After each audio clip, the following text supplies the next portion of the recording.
Hi everyone, welcome back to my channel. कैसे हैं आप सभी?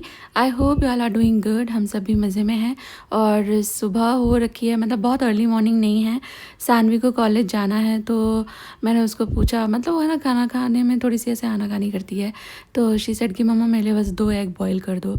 तो मैंने सोचा यार 2 एग, खुशी बाय द वे स्कूल जा चुकी है तो मैंने ये दोनों एग रख दिए हैं बॉईल होने के लिए। और मैं आपको दिखा रही थी कि एग का जो पॉइंटेड टिप होता है ना, उधर से नीचे रखेंगे तो योक हमेशा बीच में अच्छी तरह से बॉईल होगा। और ये है मेरा एग बॉयलर, ये अगारो का है। Agaro grand egg boiler and पोचर है। ये 2 in 1 है। इसमें अंडे उबलते भी हैं और पोच भी हो जाते हैं। पोच करने की भी एक ट्रे आती है इसमें अलग से, वो साइड में जो ब्लैक आप देख रहे हो ना, तो 4 एग्स एक साथ में पोच हो जाते हैं और 8 एग्स एक साथ में बॉईल हो जाते हैं। और ये ऑटो टाइमर के साथ आती है, मतलब अपने आप बंद हो जाता है, आपको ज़्यादा सोचने की ज़रूरत नहीं है कि कब बंद करूँ। और यहाँ मैंने मेरे लिए चाय बना ली थी और ये कुकीज़ मैंने बनाई थी। इसकी रेसिपी मैं आपके साथ अभी आगे शेयर करूँगी और बहुत डिलीशियस बनी थी ये। तो ये जो कुकीज़ हैं इसके लिए चाहिए पाउडर्ड शुगर। तो पाउडर शुगर मेरी ख़त्म हो रखी थी तो मैं थोड़ी सी चीनी को पीस लूँगी। घर की जो चीनी रहती है बस उसको थोड़ा सा आप मिक्सी कर लीजिए तो ये पाउडर्ड शुगर बन जाती है। वैसे पाउडर शुगर मार्केट में भी मिलती है, बट क्यों पैसे खर्च करना, जो चीज़ 2 मिनट में घर में ही बन जाएगी एंड क्लीन अपने हाथ से अपने सामने।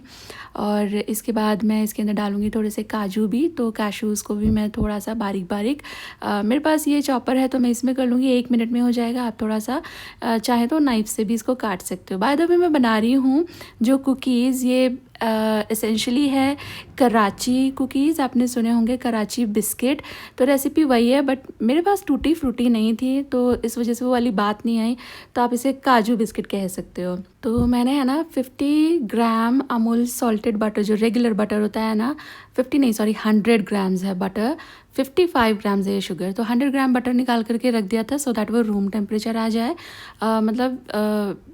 उसको बीट करना आसान हो। और इसमें मैंने 55 ग्राम पीसी हुई चीनी मिलाई है। आप पहले से चीनी मेजर मत करना वरना फिर पाउडर होके वो ज़्यादा हो जाएगी। तो 55 ग्राम पीसी हुई चीनी, और इसके बाद मैंने इसको फेंट लिया है अच्छी तरह बीटर से। और इसके बाद फिर मैंने इसमें 1 कप प्लस 1 टीस्पून इतनी डाली है मैदा। और इसके बाद मैं हर चीज़ मेजर करके डाल रही हूँ और आपको परफेक्ट मेजरमेंट बता रही हूँ, तो आप recipe as it is follow कर लेना।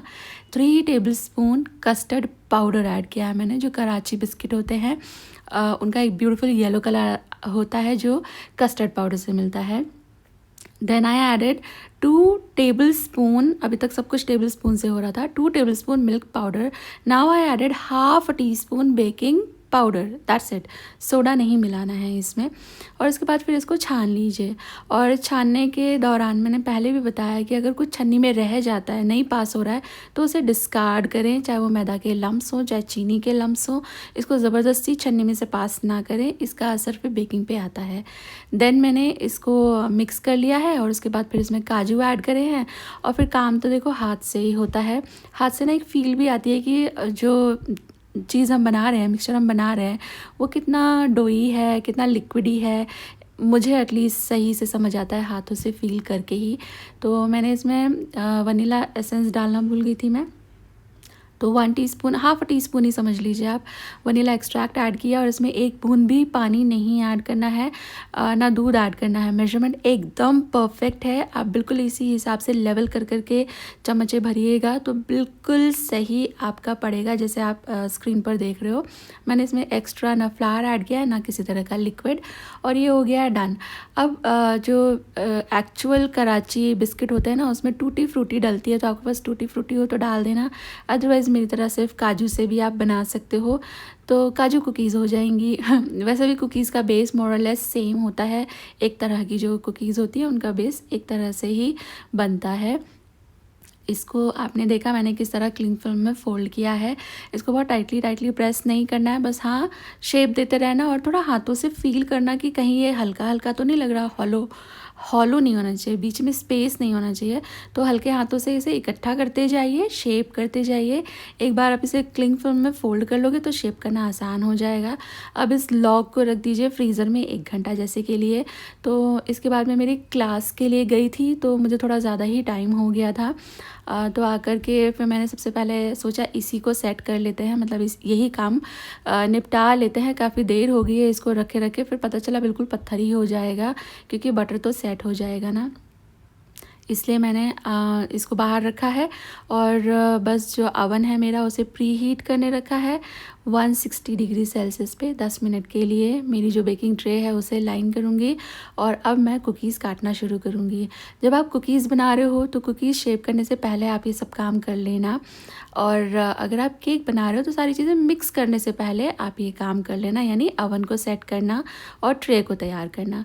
और ये देखो थोड़ी ज़्यादा ही हार्ड हो गई है, तो मैं इसको सिरेटेड नाइफ से काटूंगी। अभी जो स्लाइसेस हैं आप वो थिक थिन अपनी मर्ज़ी से रख सकते हो, और जैसे मेरे बिस्किट थोड़े से बड़े लग रहे हैं ना, तो थोड़े पतले थोड़े बड़े आप अपने हिसाब से रख सकते हो। वैसे कराची बिस्किट थोड़े से बड़े बड़े ही होते हैं, और काटते समय अगर थोड़ा सा शेप मतलब कोई सा स्लाइस का डो पार्ट रह जाता है इधर उधर, तो तुरंत हल्का सा चिपका दो उससे, कोई फ़र्क नहीं पड़ेगा, बिल्कुल सही बिस्किट बन जाते हैं।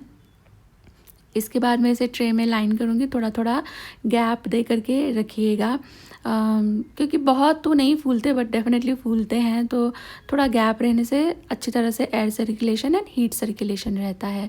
तो इसके बाद मैं इसे रखूँगी अब बेक होने के लिए। मिडिल रैक में मैंने इसको रख दिया है और अवन का टेम्परेचर कर दिया है मैंने 160 डिग्री सेल्सियस। फ़ैन भी ऑन कर दिया है, दोनों रॉड भी ऑन कर दिए हैं, और 20 से 25 मिनट के लिए इसे बेक करेंगे। आपको किसी भी कुकी पे ब्राउनिंग होती नज़र आए बस आप अवन बंद कर देना। आपका अवन छोटा है तो कम वक्त लगेगा, मेरा ओवन 60 लीटर है तो मुझे 20 से 25 मिनट लगे थे।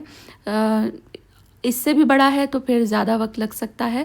बड़े ओवन में मतलब हाँ, बड़े ओवन में ज़्यादा टाइम लगता है और छोटे ओवन में कम टाइम लगता है बेकिंग में, ये चीज़ आप ध्यान रखें। तो जब भी आप कोई भी रेसिपी फॉलो कर रहे हो, चाहे तो मेरी चाहे तो इंटरनेट पे किसी की भी नहीं, तो आप ध्यान दीजिएगा उसका अवन कितना बड़ा है और आपका अवन उसके सामने बड़ा है कि छोटा है, तो उस हिसाब से आप 5 मिनट का बफर लेकर चलना। क्योंकि अगर आपका अवन स्क्रीन पर दिख रहा है अवन से बड़ा है तो आपको 5 मिनट ज़्यादा लग सकते हैं, और छोटा है तो जितना टाइम उन्होंने बताया उससे 5 मिनट कम लग सकते हैं। ओके, तो इसके बाद फिर पतिदेव आ गए थे घर पर, तो मैंने फटाफट से मखाना और जो नमकीन मूँगफली भून ली थी घी और नमक में।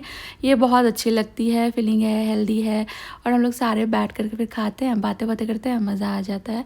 और यहाँ पर देखो मैंने ट्रे बाहर निकाल ली थी।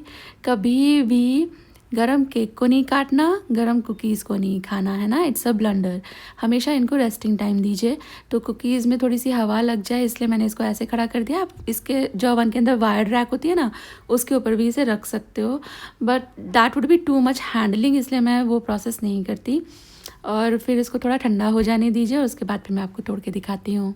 और जो कुकीज़ हैं अभी हल्की सी वार्म ही थी, इन्हें हमेशा पूरा ठंडा करके ही यूज़ कीजिए, बट मैं आपको दिखा देती हूँ ये कितनी क्रिस्पी क्रम्बली बनी है। सी, बहुत टेस्टी बनती है, आप ये ट्राई कीजिएगा, आपको परफेक्ट रिज़ल्ट मिलेंगे अगर आप जो मेजरमेंट मैंने बताया है उन्हें परफेक्टली फॉलो करोगे, और किसी भी स्टेप में ऊपर नीचे मत कीजिएगा। बेकिंग जब तक आप खुद से अच्छी तरह सीख नहीं जाते ना, तब तक उसमें कुछ भी R&D करने की ज़रूरत नहीं है। फॉलो द रेसिपी, धीरे धीरे you will start understanding the process, the ingredients, तो उसके बाद फिर आप अपनी रेसिपीज़ बना सकते हैं, इनोवेट कर सकते हैं। बट बिगिनिंग में स्पेशली बेकिंग में, और हाँ इंडियन मिठाइयों में बहुत गड़बड़ होती है अगर हम अपनी मर्ज़ी से कुछ भी ऊपर नीचे कर लेते हैं। तो मैंने यहाँ पर है ना मसूर की दाल और अरहर की दाल ली थी, ज़रा सी, बस 1 चम्मच जैसी ही मसूर की दाल है, अरहर की दाल ज़्यादा है, और इसको मैंने धो करके कुकर में चढ़ा दिया है। नमक डाला है, हल्दी डाला है, घी डाला है, और इसको मैं प्रेशर कुक करूँगी 3-4 सीटी के लिए, तब तक के जो दाल है सॉफ्ट हो जाए। मैं बनाने लगी हूँ दाल ढोकली। अब ये जो दाल ढोकली है ना, ये मेरी जो जन्मभूमि है यानी यूपी, और मेरी जो कर्म भूमि है यानी कि गुजरात, दोनों ही जगह पर बनती है। बिल्कुल ज़रा सा फ़र्क है, जो हमारे उधर बनती है यूपी साइड, बिहार साइड, वहाँ पर इसको है ना दाल का दूल्हा, दाल की दुल्हन ऐसे बुलाते हैं। और उसमें जो ये इसमें आटा डलता है ना, तो उसको थोड़ी अलग तरीके से डालते हैं, वो मैं आपको दिखाऊंगी, बताऊंगी आगे। लेकिन यहाँ गुजरात में इसको दाल ढोकली कहते हैं। और इसमें फिर थोड़ा सा फेर फार हो जाता है गुजरात के टेस्ट पैलेट के हिसाब से, और ढोकली भी डिफरेंट हो जाती हैं। तो मैं आपको दोनों ही बताऊंगी आज, और आप दोनों ही तरह की बना सकते हो। क्या डिफरेंस रहेगा that I will share with you. मेरे पास पहले से लगा हुआ आटा रखा था। हाँ, आपके पास फ्रिज में पहले से आटा रखा हुआ है ना, जो रखा हुआ आटा रहता है उसकी रोटियाँ बहुत प्यारी नहीं बनती, तो आप तब दाल ढोकली बना सकते हो। मैं ऐसा करती हूँ, टाइम बच जाता है, और टेस्टी तो भाई क्या चीज़ है ये, बहुत डिलीशियस लगती है। बाहर बारिश हो रही हो या सर्दियाँ हों तो बहुत मज़ा आ जाता है इसे खाने में। तो ये जो आटा मैंने लगाया था ये रोटी के हिसाब का था। ढोकली में थोड़ा नमक, मिर्च, हल्दी सब कुछ होता है, मतलब नमक तो मैं लगाती हूँ आटा लगाते हुए, बट नाम मात्र का। पर ढोकली में थोड़ा स्वाद के हिसाब से नमक डालिएगा आटे में ढोकली बनाने के लिए। और फिर इसमें हल्दी और मिर्च डाल करके मैंने वापस से नीड कर लिया है। दाल उबल गई थी, चलिए इसे तड़का लगाते हैं। मैंने कढ़ाई के अंदर डाला है ऑयल, हींग, और इसके बाद फिर मैंने ज़ीरा ऐड किया है, और कोई भी सूखी लाल मिर्ची ऐड करके प्याज ऐड कर देना। बड़ी सी कढ़ाई ली है मैंने, क्योंकि जितना बड़ा सा बर्तन रहेगा ना उतना जो ढोकलियाँ हैं उनको उबलने के लिए टाइम मिलेगा, और मतलब स्पेस मिलेगा एक्चुअली, और बहुत अच्छे से बन करके तैयार होगी। इसके बाद ये है जिंजर गार्लिक ग्रीन चिलीज़ का पेस्ट। एक्चुअली मेरे पास जिंजर ख़त्म हो गया तो मैंने इसमें जिंजर नहीं ऐड किया, मेरा बस ये गार्लिक है, ग्रीन चिलीज़ है। बट आपके पास तो होगा तो आप जिंजर, ग्रीन चिलीज़, गार्लिक को कूट करके ऐड कर देना। और ये सारा जो मसाला है भुनने दीजिए। तब तक जो रोटी है, मतलब जो आटा लगा के रखा है, मैंने ये बड़ा सा चॉपिंग बोर्ड ले लिया है क्लीन करके। इसमें ना एक बार में बड़ी सी रोटी बन जाएगी। आप ये काम नॉर्मल चकला बेलन पे कर सकते हो, बट फिर आपको मल्टीपल टाइम्स ये स्टेप जो है रिपीट करना पड़ेगा। तो इसके लिए मैंने एक बड़ा सा डो बॉल का पेड़ा बनाया, उसको फिर इस तरह डस्ट किया आटे में और उसको फैला लिया है लंबा सा। बहुत पतला इसको नहीं बेलते और बहुत थिक तो बिल्कुल ही नहीं बेलते, वरना बहुत डोई डोई लगता है, आटा आटा सा मुंह में आता है। तो आप देख लेना बस थोड़ा मीडियम थिकनेस का। और इसके बाद मैंने ये जो मसालादानी देख रहे हो ना मेरी, इसमें से जीरा खाली किया, वो कटोरी निकाली है और उसे गोल गोल मैंने काट लिया है। मैं आपको दिखा रही हूँ यूपी तरफ जो बनता है दाल का दुल्हा या दाल की दुल्हन, तो इस तरह राउंडल्स को या तो 3 पंखड़ी का फूल बना लो या 4 पेटल का फूल बना लो, ऐसे बनाते हैं। तो मैं सानवी खुशी को दिखा रही थी, सिखा रही थी कि बस अब आगे दाल की तैयारी मैं कर रही हूँ, फटाफट सारे दाल के दूल्हे दुल्हन बना करके रख दो। बट वो लोग बना रहे हैं, मस्ती कर रहे हैं। यहाँ पर मैंने जो मसाला था इसके अंदर ऐड कर दिए हैं टमाटर, और टमाटर सॉफ्ट हो जाएं इसके लिए मैंने ऐड किया है इसके अंदर नमक। और फिर यहाँ पर है ना थोड़े मसाले करने हैं हमको। दाल के अंदर देखो नमक डाला था, हल्दी डाला था, तो यहाँ पर हम पानी बहुत सारा अभी ऐड करेंगे ना, तो स्वाद के हिसाब से फिर मैंने थोड़ा यहाँ पर और हल्दी डाली है, मिर्ची का पाउडर, धनिया का पाउडर और थोड़ा सा गरम मसाला ऐड कर दिया है, नमक भी ऐड कर दिया है। यहाँ पे ढोकली के अंदर भी नमक है तो नमक का ध्यान रखिएगा। और इसके बाद फिर प्रेशर रिलीज़ हो गया था कुकर का, मैंने ढक्कन खोला और इसको थोड़ा सा विस्क कर लीजिए। आपके पास मथनी है तो मथनी से कर लेना, अदरवाइज़ बलून विस्क होता है उससे कर लीजिएगा। और बस तड़का हो गया था रेडी, मतलब टमाटर जब सॉफ्ट हो जाएँ, थोड़ा उसमें से तेल छुटता नज़र आए तो तड़का हो जाता है रेडी। फिर उसके अंदर जो दाल है वो ऐड कर दीजिए। और अगर दाल खानी है तो ये दाल हो गई है रेडी, पर हम बना रहे हैं दाल ढोकली, तो इसके अंदर ऐड होगा बहुत सारा पानी। एकदम पतली सी दाल बना करके उसे उबलने के लिए रख दीजिए। और जो गुजराती स्टाइल की दाल ढोकली होती है ना, वो स्लाइटली खट्टी मीठी होती है, तो मैं भी खट्टी मीठी बना रही हूँ। तो मैंने इसके अंदर थोड़ा सा जैगरी पाउडर मिला लिया था, जो मैंने रिकॉर्ड नहीं किया है। आप यूपी बिहार साइड का बना रहे हो दाल का दूल्हा दाल की दुल्हन, तो उसमें बिल्कुल भी मीठा नहीं डलता है, तो देख लीजिएगा आप। तो मैंने थोड़ी शक्कर मिलाई थी और उसके बाद फिर सारी चीज़ें इसमें मिला दी हैं। अब क्योंकि ये दोनों बातें मस्ती ज़्यादा करती हैं, काम कम करती हैं, यहाँ पे भी इनके मुंह देखो बराबर चल रहे हैं, तो इन्होंने नहीं तैयार किए सारे दाल के दूल्हे दाल की ढोकली, मतलब दुल्हन। तो मैंने कहा यार अभी दाल तो मेरी हो गई रेडी, तो मुझे जल्दी चाहिए। तो फिर बाद में हम लोगों ने ढोकली जैसे कटती है ना, ढोकली का शेप होता है काजू कतली जैसा, तो इजी है ये, बड़ी सी रोटी फैला लो और काजू कतली जैसा काट करके इसको दाल में ऐड कर दो, बहुत क्विकली हो जाती है।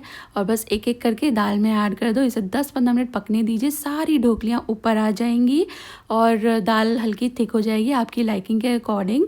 बस ये रेडी है। और लास्ट में अगर आप हल्का खट्टा खाना पसंद करते हो तो नींबू मिला सकते हो, पर यूपी बिहार साइड में नींबू भी नहीं मिलाते हैं, लेकिन गुजराती स्टाइल में खट्टा मीठा बनता है तो गुड़ और नींबू दोनों मिलाते हैं। तो मैंने गुड़ भी मिलाया है, नींबू भी मिलाया है। एक चीज़ मैं डालना इसमें भूल गई, वो मेरे बच्चों को बिल्कुल पसंद नहीं है, इसलिए नहीं डली, वो है पीनट्स। कच्चे पीनट दाल उबालते वक्त डाल देते हैं ना, तो वो इतने टेस्टी लगते हैं, मुझे बहुत ज़्यादा पसंद है वो। और जब ये बन करके रेडी हो तो सर्विंग के टाइम ऊपर से थोड़े से कच्चे प्याज आप ऐड कर सकते हो। और ये bowl of goodness on a Sunday, on a rainy day, या सर्दी वाली रात में इतना कंफर्टिंग, इतना डिलीशियस मील है ना, आप ट्राई कीजिएगा, आपको पक्का मज़ा आने वाला है।